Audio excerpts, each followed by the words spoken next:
Un paio di giorni fa il consorzio degli operatori di Pratosardo ha indetto un'assemblea per parlare della delibera che la Regione ha emanato con le linee guida per la dismissione e il passaggio ad un altro ente. Che cosa avete deciso e che cosa si prospetta? Ma noi a questa delibera, che è sembrata un po' un ultimatum, perché prevede che sostanzialmente il Comune entro 60 giorni si faccia carico, insomma, della gestione della zona industriale insieme a noi operatori, oppure in alternativa sarebbe passare la gestione di Pratosardo al Consorzio Provinciale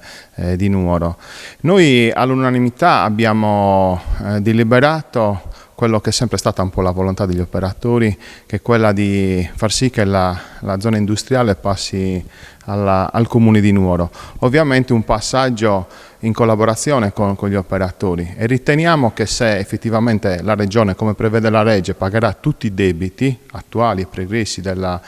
vecchia gestione ZIR, il discorso della gestione è veramente un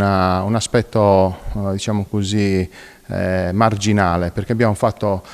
dei conti confrontandoci anzi con altri consorzi industriali, e noi stimavamo al massimo un costo di 400.000 euro per gestire quello che è l'illuminazione pubblica, quello che sono le strade e altri aspetti, perché poi in realtà la depurazione passa a Tabanoa e così anche l'acqua. Riteniamo anche che sia fondamentale che passi al Comune, perché tutti i bandi della transizione ecologica